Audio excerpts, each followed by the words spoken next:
대량절멸, 즉 대량멸종이란 생물군의 개체수와 다양성이 갑자기 눈에 띄게 급격한 속도로 감소하는 현상을 말합니다. 이런 대량절멸은 생물종이 형성하는 속도보다 사멸하는 속도가 더 빠를 때 일어납니다. 우리 역사에 기록된 대멸종 사건들은 대부분 전체 다양성과 전체 개체수를 연구하기보다는 우리가 쉽게 관찰할 수 있는 생물체의 변화를 통해 분석되었는데, 이는 지구상의 종 다양성과 생물 자원의 아주 커다란 부분을 차지하는 미생물군의 정보들을 전부 측정하는 것은 사실상 어려운 일이기 때문입니다. 현재 지구상에 멸종된 종은 약 99%가 넘는 것으로 추측되고 있지만, 이런 수치가 보여주는 이미지와는 다르게 실제로 멸종 사건은 아주 드물게 일어납니다. 그렇다면 대멸종은 대체 왜 일어나는 걸까요? 사실 대멸종의 원인을 둘러싸고는 아직 많은 논란이 있습니다. 일반적으로 큰 멸종 사건은 생물군이 어떤 단기간의 충격을 받아 장기간 동안 변형될 때 일어납니다. 생물의 다양성과 멸종률 그리고 발생률 사이에는 어떤 특정한 관계가 존재하는데, 다양성이 높을수록 멸종률이 높아지고 다양성이 낮을수록 발생률이 높아집니다. 생태계에서의 이런 관계 하나하나는 운석 충돌과 같은 작은 자극도 크게 증폭시키고 결과적으로는 전 세계에 아주 큰 영향을 끼치게 만듭니다. 고생물학자 잭 세코스키와 데이비드 라프는 1982년 5대 대멸종에 관해 그동안 연구한 논문을 발표한 바 있습니다. 이는 5대 절멸 사건으로도 불리며 아주 많은 데이터와 실험, 통계를 거쳐 비록 정확하게 정립되진 않았으나 상대적으로 보았을 때 대표적인 멸종 사건들이라 할 수 있습니다. 먼저 백악기 제3기 대멸종입니다. 기존에 불리던 이름은 KT 멸종이지만 최근에는 많은 학자들이 이를 KPG 멸종으로 칭하고 있습니다. 이 멸종으로 인해 과중 17%, 속중 50%, 그리고 종의 75%가 지구상에서 사라졌습니다. 공룡의 후예인 새를 제외하고는 대부분의 공룡들이 바로 이 시기에 멸종되었으며, 바다에서는 꽃자루가 존재하지 않는 생물이 33%로 줄어들었고, 이후 지상에서의 주류 종류로는 포유류와 조류가 나타나게 됩니다. 두 번째는 트라이아스기 쥐라기 멸종입니다. 트라이아스기에서 쥐라기 시대로 바뀌는 시기인 트라이아스기 말에 발생했고, 생물 과중 23%, 그리고 속중 48%가 모두 멸종하였습니다. 그리고 이는 지구 자연 역사를 따져보았을 때 가장 큰 규모의 대량 멸절이기도 합니다. 이 사건으로 인하여 약 96%의 해양 생물종과 70% 이상의 육상 척추동물이 모두 지구상에서 멸종했는데, 수치를 합해 분석해보면 무려 전 지구 생태계의 98%가량, 즉 살고 있었던 대부분의 생물종이 절멸한 것이 됩니다. 이런 트라이아스기 쥐라기 멸종의 원인으로는 대표적으로 세 가지 정도가 꼽히는데, 먼저 첫 번째로 현재의 시베리아 지역에서 발생했던 극심한 화산활동 때문이거나, 두 번째로 지구대기 중에 산소 농도가 아주 급격한 속도로 하락했기 때문일 수 있으며, 세 번째로 이번엔 메탄의 농도가 상승하여 아주 비극적인 지구온난화가 일어난 것 때문일 수 있습니다. 이 당시 멸종으로 인해 공룡이 아닌 대부분의 파충류, 수국류, 그리고 거대한 크기의 양서류들이 없어졌으며, 육지에서 흔히 있었던 공룡들 사이의 경쟁은 눈에 띄는 수준으로 줄어들었습니다. 이 시기의 주류로는 수중 환경에서의 파충류와 바닷속 환경에서의 이국류였습니다. 세 번째는 페름기 트라이아스기 멸종입니다. 이는 가장 거대한 멸종 중 하나로 손에 꼽히며, 곤충을 포함한 57%의 가와 83%의 속이 전부 지구상에서 사라지는 결과를 초래했습니다. 하지만 멸종이 비극적이기만 한 것은 아닙니다. 이런 거대한 죽음이 한편으로는 진화적으로 굉장한 효과를 발생시키기도 했습니다. 지상에서 그야말로 최고의 위치를 차지하고 있던 수국류가 단숨에 밑으로 떨어졌고, 반면 지배 파충류가 급부상하여 그 비어있는 위치를 차지하였습니다. 바다에서는 고착동물의 수가 67%에서 50% 수준으로 줄어들었습니다. 물론 이런 거대한 죽음이 있기 전에도 페링기 말에는 수중생물이 생명을 존속하기 힘든 환경이 조성된 바 있습니다. 네 번째로 이야기할 사건은 대봉기말 멸종입니다. 지속적인 멸종의 연속은 결국 과중 19%, 속중 50%, 그리고 종중 70%에 달하는 규모의 멸절을 불러왔습니다. 다음은 다섯 번째인 오르도비스키 실루아기 멸종입니다. 이 멸종으로 인해 27%의 가와 57%의 속이 멸종하게 되었습니다. 57%라는 멸종된 속의 비율만 보면 지구 역사에 기록된 5대 멸종 중 두 번째로 큰 규모의 멸종으로 여겨집니다. 대멸종이란 단어만 들었을 땐 우리 지구에게 부정적인 영향만 끼칠 것 같지만 사실 알고 보면 대멸종은 지구상에 살고 있는 생명체들의 진화를 가속하기도 합니다. 이런 대표적인 현상 중 하나로 한 생물군의 생물학적 지위상의 우위, 즉 서열이 다른 생물군에게 넘겨지는 현상을 들 수 있는데 단순히 새로운 생물군이 상대적으로 위에 있기 때문보다는 멸종으로 인해 이전의 생물군이 스스로 자리를 내어주기 때문입니다. 이에 대한 예로 포유류와 공룡 사이의 경쟁을 이야기할 수 있습니다. 실제로는 공룡이 그 당시 포유류보다 지배적인 위치였지만 백악기 말에 일어난 대멸종 때문에 포유류는 생물학적 지위상에서 결과적으로 공룡보다 우위를 차지하게 되었습니다. 한 가지 아이러니한 점은 포유류에게 지위를 내준 공룡들 또한 트라이아스기 말의 대멸종을 통해 생물학적 지위를 차지한 이력이 있다는 것입니다. 점증 이론이라는 또 다른 관점에서 이를 보면 투쟁과 경쟁이 많은 지위에 있는 생물종들은 상대적으로 멸종 과정에서 생존하기가 힘듭니다. 멸종 상황에서도 다른 생물들과 경쟁을 해야 하기에 종의 개체수를 유지하고 번식시키기가 굉장히 힘들기 때문입니다. 따라서 대멸종 현상으로 인해 자연스럽게 적자 생존이 발생하게 되는 것입니다. 더 나아가 대멸종 후에 살아남은 생물군은 개체수만 다시 회복될 뿐 종 다양성까지 함께 회복하는 것이 아니기에 죽은 분류군의 일생이라 불리는 장기간의 퇴보 과정을 밟게 됩니다. 따라서 멸종을 단순히 어떤 종이 멸종되었고 또 어떤 종이 살아남았는지만으로 생각하고 분석해 판단하는 것은 단순히 전체 일부만을 바라보는, 즉 숲이 아닌 나무만을 주시하는 행동이나 마찬가지입니다. 우리가 살고 있는 지구에는 인간 외에 수많은 생명체들이 존재합니다. 하지만 지구의 역사와 함께 해온 많은 생명체 중 오늘날까지 그 맥을 이어오지 못하고 멸종해버린 동물들 또한 많이 있습니다. 지구상에 존재했던 생물 중 현재는 멸종하여 더 이상 볼 수 없는 절멸한 동물들에 대해 알아보겠습니다. 먼저 파란 영양입니다. 파란 영양은 소가의 히포트라구스족에 속하는 영양으로서 남부 아프리카에서 번성하다 19세기에 들어 멸종한 것으로 알려져 있습니다. 파란 영양과 연관된 종으로는 론 영양과 검은 영양이 있으며 파란 영양의 크기는 이 두 종보다는 작았던 것으로 알려져 있습니다. 지금으로부터 약 11만 년 전인 지구의 마지막 빙하기에 가장 널리 번성한 것으로 알려져 있으며 인간의 사냥으로 점점 개체수가 줄어들다 희귀종으로 분류되며 더욱 가치가 높아졌고 결국 파란 영양은 인간의 탐욕으로 인해 1800년경 끝내 지구상에서 자취를 감추게 됩니다. 다음은 오록수입니다. 오록수는 석가에 속했던 동물로 유럽을 중심으로 유라시아 대륙까지 각지에 널리 분포했던 것으로 알려져 있습니다. 오록수는 현재 유럽 계통 소들의 선조격에 해당하는 종으로 선사시대 동굴 벽화에도 그 모습이 남아있을 만큼 매우 오래전부터 인류와 함께 해온 동물입니다. 오록수의 몸 길이는 250에서 310cm, 높이는 140에서 185cm에 이르며 체중은 600에서 1000kg에 달할 정도로 거대한 크기를 자랑하였으며 수컷은 진한 흑갈색 혹은 흑색, 그리고 암컷은 갈색의 빛깔을 띠었습니다. 또한 매우 크고 매끄러운 뿔을 가진 것이 특징이었는데 그 크기만 약 80cm에 달했던 것으로 알려져 있습니다. 거대한 덩치와 왕성한 번식력으로 유럽 전역에 널리 퍼져 있던 오록수는 인간의 무분별한 사냥으로 인해 멸종 직전에 이르게 되고 13세기에 이르러서는 폴란드, 리투아니아 같은 일부 동유럽 국가에서만 발견되게 됩니다. 당시 오록수의 개체수가 이렇게 급감한 이유로는 인간의 무분별한 사냥과 더불어 로마 시대에 성행하였던 소싸움이 있습니다. 수많은 오록수가 이 소싸움으로 인해 원형 경기장에서 죽음을 맞이하게 됩니다. 이렇게 점점 개체수가 줄어든 오록수는 1560년대에 38마리, 1600년대에는 4마리, 그리고 1620년에 마지막 숫소와 1627년 마지막 암소가 자연사하면서 오록수는 절멸하게 됩니다.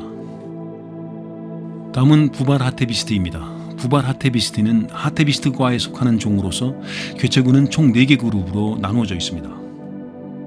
모로코에서 이집트까지 북부 아프리카 지방에 널리 살았던 부발 하테비스트는 인간의 사냥으로 인해 개체수가 점점 줄어들었으며 이들 개체 중 몇몇은 영국, 프랑스, 이탈리아, 독일 등지의 여러 동물원으로 옮겨졌으며 1924년 마지막 개체로 알려진 암컷 부발 하테비스트가 런던 동물원에서 죽게 되면서 이 종은 멸종을 맞이하게 됩니다. 다음은 매머드입니다.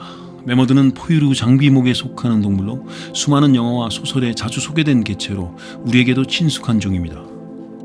약 480만 년 전부터 4000년까지 존재했던 것으로 알려져 있으며 가장 오래된 매머드 화석은 약 400만 년 전 아프리카에서 살았던 것으로 추정됩니다. 매머드는 아프리카에서부터 다른 대륙으로 퍼져나갔고 구석기 시대의 인간들은 매머드를 사냥하여 식량으로 먹기도 했습니다. 매머드는 매우 거대한 몸집이 특징인데 어떤 개체는 어깨 높이만 4.5m에 달하는 것으로 추정되며 가장 큰 특징이라 할 수 있는 긴 엄니는 평균 길이만 약 4m에 달하는 것으로 알려져 있습니다. 우리가 흔히들 비교하는 코끼리와 달리 매머드에는 온몸에 긴 털이 나 있어 빙하기의 극심한 추위에도 견딜 수 있었으며 20세기 러시아 시베리아의 얼음 속에서 털을 간직한 온전한 매머드 유해가 발견되기도 하였습니다. 매머드 종은 지금으로부터 약 1만 2천 년 전 지구의 마지막 빙하기가 끝나면서 멸종한 것으로 추정됩니다. 하지만 이런 매머드의 멸종이 정확히 빙하기 이후의 급격한 기후변화에 적응을 못해서인지 아니면 인간의 사냥 때문인지는 아직까지 논란의 여지가 있으며 어떤 학자들은 이들이 전염병으로 인해 멸종된 것이라는 가설을 주장하기도 합니다. 다음은 시리아 코끼리입니다. 시리아 코끼리는 지금은 멸종한 아시아의 코끼리의 아종입니다.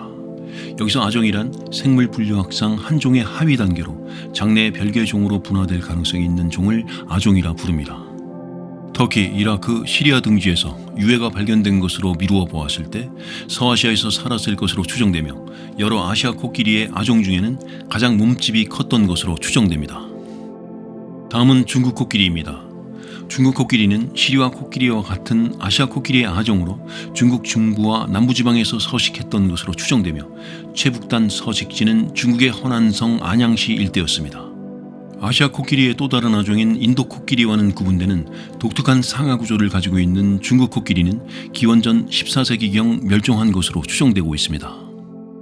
다음은 북부 스마트라 코뿔소입니다. 이 종은 20세기 초에 여러 차례에 걸쳐 공식적으로 멸종된 것으로 선언되었지만 말레이시아 반도 혹은 미얀마 등지에서 여전히 적은 수의 개체가 존재할지도 모른다는 학자들의 보고가 있었습니다. 그리고 현재는 국제자연보전연맹 IUCN International Union for Conservation of Nature에 의해 멸종위기에 처한 종으로 분류되었습니다. 다음은 도도새입니다. 도도새는 아마 멸종된 조류 중 우리에게 가장 널리 알려진 종 중 하나일 것입니다. 빙하기를 배경으로 한 애니메이션 아이스 에이지에도 등장했던 도도새는 마다가스카르 동쪽의 모리셔스 섬에 생식했던 것으로 알려져 있습니다. 도도새의 몸 길이는 약 1m이고 몸무게는 10에서 21kg 정도였을 것으로 추정되며 대항해 시대인 1507년 포르투갈인들이 마다가스카르 동쪽 연안에 위치한 마스카렌 제도에 도착하여 처음 발견한 것으로 기록되어 있으며 1598년 네덜란드 항해사에 의해 최초로 묘사된 것으로 알려져 있습니다. 이후 17세기 초반부터 네덜란드인 이주민들에 의해 볼거리로 포획되기 시작하여 1681년 마지막 목격된 것을 끝으로 그 모습을 감추었습니다. 도도새의 멸종은 인간의 발견 이후 180년 만에 이루어진 것으로 생명종을 다루는 인간의 잔인함을 이야기할 때 자주 언급되는 사례입니다. 다음은 에조 늑대입니다. 에조 늑대는 또 다른 이름으로 홋카이도 늑대라고 불리기도 하였으며 홋카이도 산야에 서식하던 늑대과의 한 종으로 여러 늑대종 중 가장 덩치가 컸던 것으로 추정됩니다. 같은 일본 지역에 서식했던 일본 늑대에 비해서도 상대적으로 큰 덩치를 가졌던 에조 늑대를 학자들은 추운 홋카이도의 환경에서 살아남기 위해 몸집을 불리는 방향으로 진화한 것이 아닌가 추측하고 있습니다. 이렇게 일본 북부 홋카이도 지방에서 살아가던 에조 늑대는 19세기 후반에 들어 홋카이도 개척을 진행하던 인간들과 마찰을 빚기 시작하였는데 당시 에조 늑대의 주목이었던 일본 사슴을 개척민들이 남획하게 되면서 먹이가 부족해진 늑대들이 마을로 내려와 소나 말 등의 가축을 잡아먹기 시작하였고 이에 인간들은 에조 늑대를 유해종으로 분류하여 포획하기 시작하였습니다. 또한 여러 개발로 인한 서식지의 파괴로 인해 점점 개체수가 줄어든 에조늑대는 결국 1900년대에 들어 멸종된 것으로 파악되고 있습니다. 다음은 일본 늑대입니다. 에조늑대와 같이 일본에서 서식하던 늑대과 중 하나인 일본 늑대는 여러 늑대종 중에서 가장 크기가 작은 것이 특징이었으며 일본의 혼슈, 시코쿠, 큐슈 지방의 산지에서 서식했던 것으로 추정됩니다.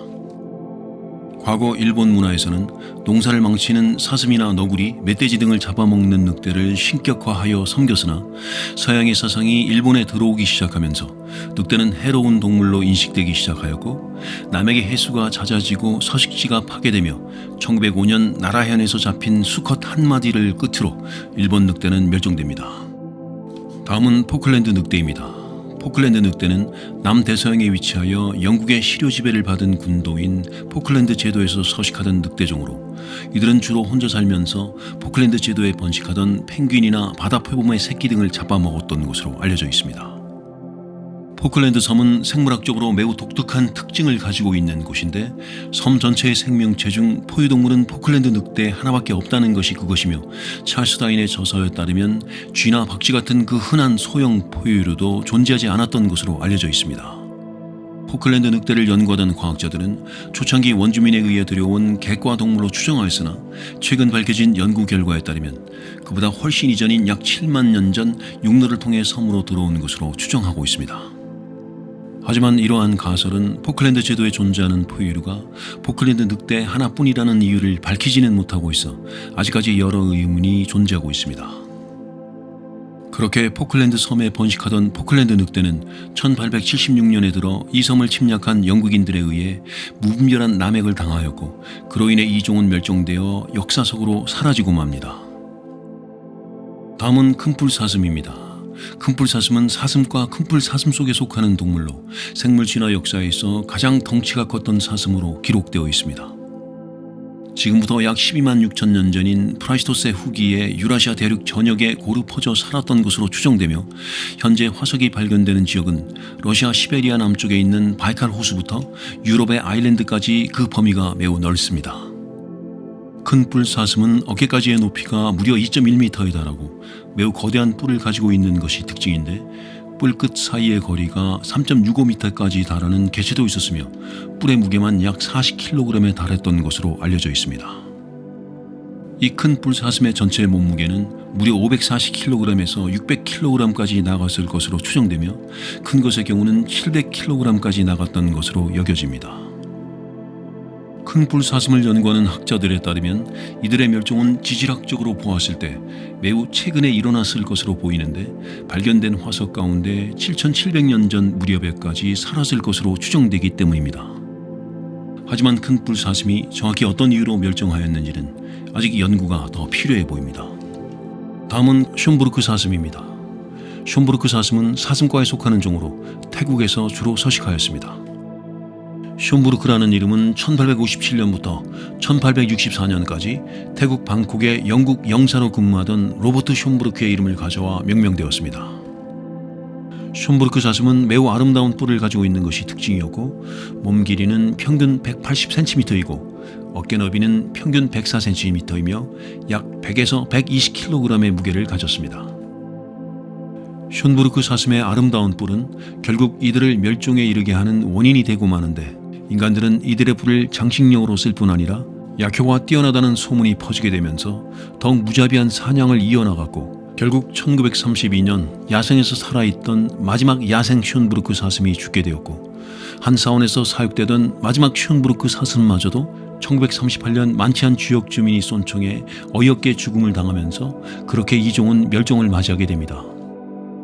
다음은 시리아 당나귀입니다. 시리아 당나귀는 시리아가 속한 아라비아 반도에서 서식하던 야생 당나귀로 아시아 당나귀과에 속하던 종입니다.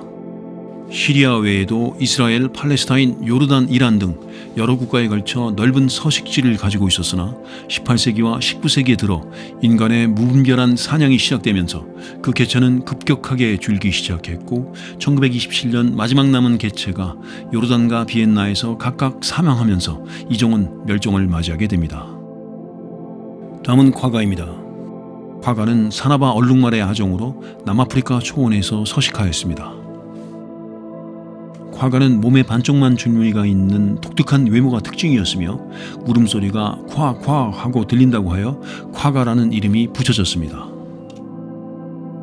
콰가는 남아프리카에 이민 온 네덜란드인들에게 매우 흥미로운 동물이었고 많은 사냥꾼들이 이 동물의 고기와 모피를 얻기 위해 무분별한 사냥을 자행한 결과 1858년 자연상태의 콰가 얼룩말은 절멸하였으며 대형 박물관에서 사육되던 마지막 한 마리의 암컷 콰가 얼룩말이 1872년 16살의 나이로 죽음을 맞이하면서 이 종은 멸종하게 됩니다. 다음은 타르판입니다. 타르판은 유라시아 지역에 살던 야생말의 한 종이었습니다. 타르판은 짧으면서 매우 두꺼운 물결 모양의 털을 가졌으며 말굽이 필요하지 않을 정도로 내구성이 뛰어나고 매우 강인하였습니다. 하지만 타르판의 고기가 인간들에게 진미로 여겨지면서 이 종 또한 무자비한 사냥을 당하였고 그렇게 빠르게 개체수가 줄어가던 타르판은 1879년 멸종을 맞이합니다. 다음은 스텔러 바다소입니다. 스텔러 바다소는 해서 포유류의 일종으로 해우목 두공과에 속한 종입니다. 스텔러 바다소의 몸 길이는 약 8에서 9m에 달했던 것으로 알려져 있으며 이는 바다소목 가운데에서도 가장 클 뿐 아니라 포유동물 중에서는 고래를 제외하면 가장 큰 생명체였습니다. 스텔러 바다소는 거대한 크기만큼 몸무게도 매우 많이 나갔는데 평균적으로 8톤에서 10톤 정도였으며 크기가 컸던 것은 최대 24톤까지 나갔던 것으로 알려져 있습니다. 러시아 캄차카 반도의 동쪽에 위치한 코만도르스키의 제도에 가장 많이 서식했으며 해안가의 얕은 여울에 모여서 다시마 등의 갈조류를 먹이로 먹었습니다. 스텔러 바다소가 처음 발견된 건 러시아 제국의 캄차카 탐험대가 1741년경 폭풍에 조난되어 코만도르스키의 제도에 자초하였을 때이고 이 탐험대에 속해 있던 독일인 게오르크 빌름 슈텔러는 자국으로 귀환하며 이때 발견한 거대 바다소에 대해 정부에 보고하였고 이 종으로부터 풍부한 고기와 튼튼한 가죽을 얻을 수 있었다는 탐험대원들의 이야기가 순식간에 유럽 전역으로 퍼져 수많은 사냥꾼들이 스텔러 바다소를 남획하는 계기가 됩니다. 그리고 인간에게 발견된 지 불과 27년 만인 1768년 스텔러 바다소가 두세 마리 남아있다가 결국 죽었다는 기록을 끝으로 이 종은 멸종을 맞이하게 됩니다. 다음은 코끼리새입니다. 코끼리새는 세계에서 네 번째로 큰 섬인 아프리카의 마다가스카르에 살았던 거대한 크기와 무게를 자랑했던 새로 타조, 에뮤, 화식도 등과 같이 평형류에 속하는 종입니다. 지구에서 가장 큰 새로 알려진 코끼리새는 그 거대한 크기에 맞먹는 거대한 알을 낳는 것으로 유명했는데 발견된 알 화석 중 큰 것은 긴 지름이 33cm나 되고 작은 것은 24cm는 좋게 넘는 것으로 알려져 있습니다. 이는 9리터의 물을 담을 수 있는 거대한 크기이며 오늘날 달걀의 약 200배에 달하는 엄청난 크기입니다.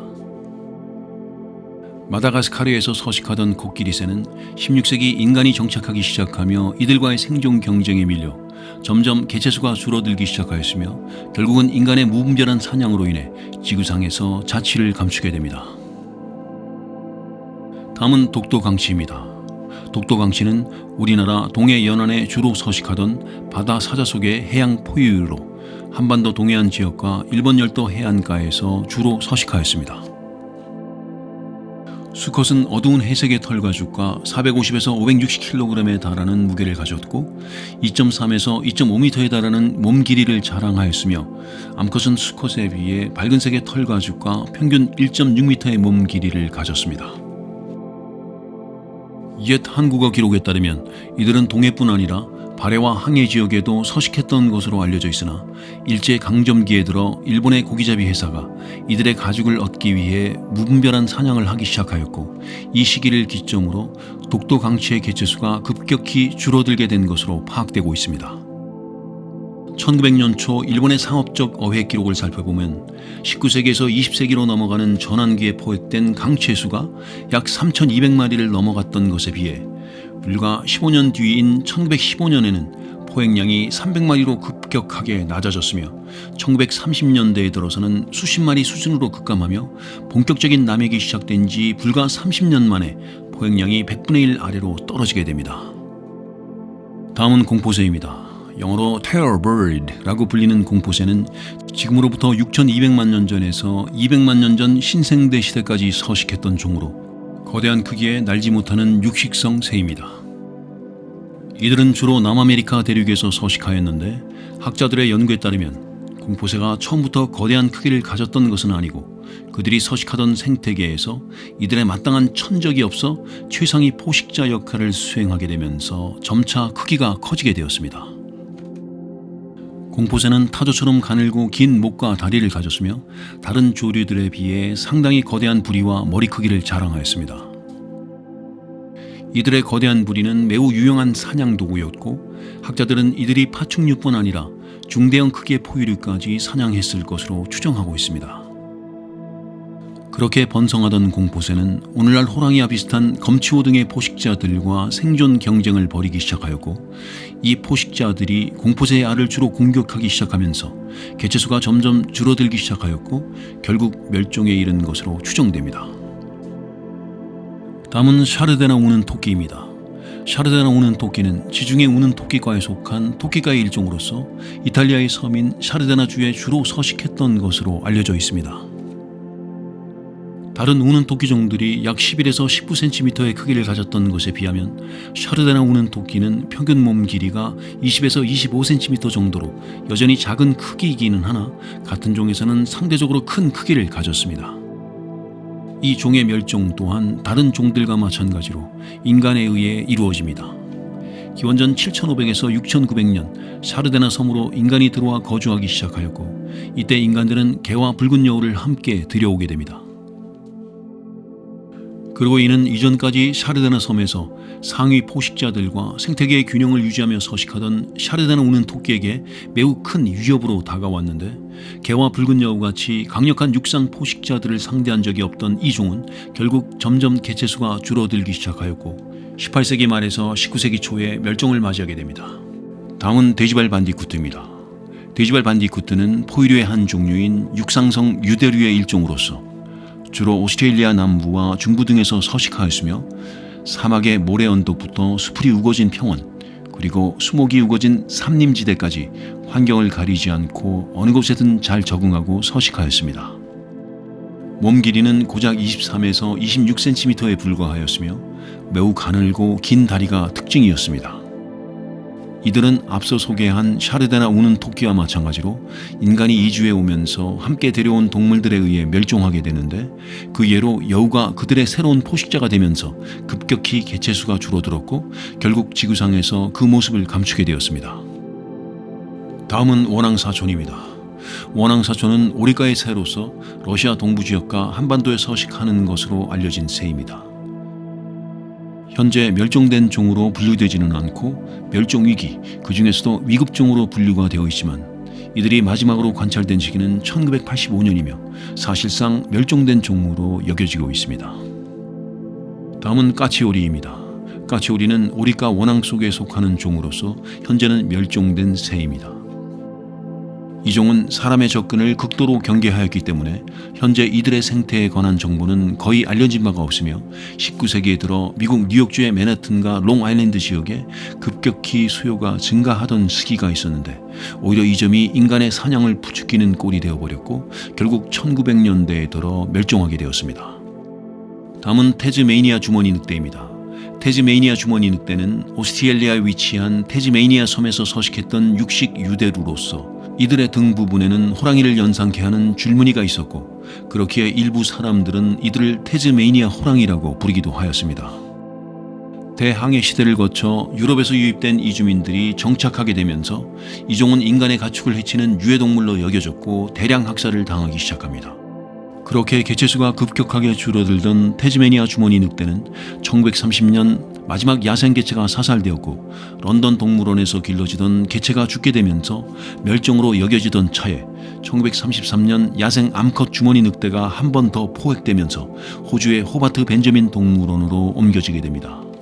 하지만 이 개체마저도 1936년 9월 7일 죽어버리면서 해당 종은 절멸을 맞이하게 됩니다. 동물의 멸종을 막기 위한 인간의 노력은 계속되어야 합니다.